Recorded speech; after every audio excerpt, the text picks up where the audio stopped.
to KidsAlive Church. It's so good to have you with us once again. This is Squeaky the Squirrel. Hi Squeaky, how are you? Are you excited to be here? I am, because it is December! Yes, it's December. That means we are this much closer to Christmas, and it's such an exciting time because Christmas is when Jesus was born, right? And so today we're going to continue our series on the names of God. We talked about Jehovah Jireh being our provider, and that was when Elijah and the widow, and how there was a miracle. Do you remember that one? And then we talked about Jehovah Rapha. He is our healer. We talked about the woman with the issue of blood for 12 years, and Jesus healed her just by her touching the hem of his garment. And then we talked about Jehovah Shammah, our ever-present God, that we can call on him anytime, anywhere, because he's always with us, just like the Israelites in the desert. God was with them. And then we went on to talk about Jehovah Shalom, our peace, that God is our peace. And we talked about how we can be a peacemaker just like Abigail. We need to calm down and ask God for peace before we move on, right? And then we talked about Jehovah Nissi, our banner, our refuge. And we talked about Rahab and the spies when she put the red cloth outside her window. You remember that one? And then Teacher Hulk got you guys to make a little house, right? And he also said that whoever makes the house and sends it to him will get a gift, right? So today we're continuing our series on Jehovah RAAH, our shepherd and our friend. Jehovah RAAH, our shepherd and our friend. Now this is found in the book of Psalms, Psalms 23. Now, RAAH, Ra means shepherd, Ah means friend. And so it is Jehovah RAAH. So Jehovah RAAH, our shepherd and our friend. And so David, the shepherd boy, he wrote this in the book of Psalms, and he wrote this song about how God is our shepherd. And it goes like this: The Lord is my shepherd, I shall not be in want. He makes me lie down in green pastures. He leads me beside quiet waters. He restores my soul. He guides me in paths of righteousness for his name's sake. Even though I walk through the valley of the shadow of death, I will fear no evil, for you are with me. Your rod and your staff, they comfort me. You prepare a table before me in the presence of my enemies.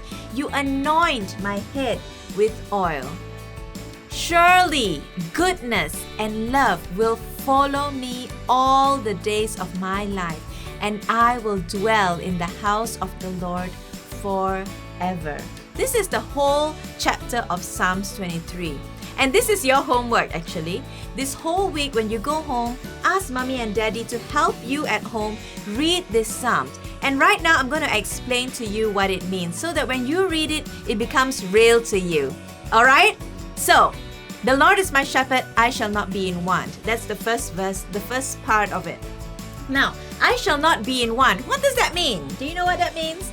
It actually means you will not lack anything. You will not be needing things and wanting things because you have God as your shepherd. He will always provide for you. Remember, Jehovah Jireh, our provider. So I shall not be in want means that God will be your provider. Amen? And then it goes on and it talks about him leading you beside still waters, and him making you lie down in green pastures. It means God will always hold your hand and guide you throughout your life. When you ask God to be your shepherd, when you ask God to be your friend, he will always, always hold your hand, always guide you, always be with you through thick and thin. So when it says he's going to lead you beside still waters and onto green pastures, that means he's going to always give you the best of the best. He will give you peace. He will give you everything your hearts desire. That is acceptable to him, of course. Okay? And then He restores my soul. He guides me in the paths of righteousness. All this means God will always be with you. He will always guide you. He will always strengthen you. He will always be your friend and your shepherd. And then the next one, it says, He prepares a table in the presence of my enemy. What does that mean? I don't have enemies, teacher, right? Well, this means that God will always give His children the best of the best. No matter what those around us are going through, God will always have His hands on His children. In the presence of those who don't know God as well, God will always set His children higher above those around you. So sometimes you hear testimonies from different people, and different parents will say, oh, God has blessed me in my company, and God has blessed me in my school. I have the best results. How come? Yes, you work hard, but because God's favor is on His people, God's people will always be blessed above and beyond. Does that mean that I will have no problems, teacher?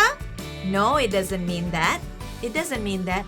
But you have something special with you, which is His rod. The verse also goes on to say, your rod, your staff, they comfort me. God's rod, God's staff is with you. Just like with Moses, God was with him at all times. He's ever-present God. Amen? So let's look at this video real quick. Now this video shows us Aiden. He's turning around, right? Why is he turning around? Because this represents us in our daily life. We are just doing our own thing every day, and we're just doing our own thing by ourselves. Alright? And then all of a sudden, we stop and we realize, hey, I need God. But we are so caught up turning around in our own little world that we get dizzy. We don't know what's going on. We're like, oh God, I need you. And you know what? God is there. Tiana holds his hand. Tiana represents God. God holds our hand and He leads us through our life. No matter the circumstances, God will always lead us. And He is there to guide us in the right path. Amen? The memory verse is this. I am the good shepherd. The good shepherd lays down his life for the sheep. I am the good shepherd. I know my sheep, and my sheep know me. John 10 verse 11 and 14. Again, I am the good shepherd. The good shepherd lays down his life for the sheep. I am the good shepherd, meaning God, yeah? I know my sheep, and my sheep know me. John chapter 10 verse 11 and 14. I hope you guys are blessed today. I hope that you will learn to trust God to be your good shepherd, to be your friend. Call on Jehovah RAAH, our shepherd and our friend. God bless you guys, and we will see them later, right? All right. Bye-bye, guys.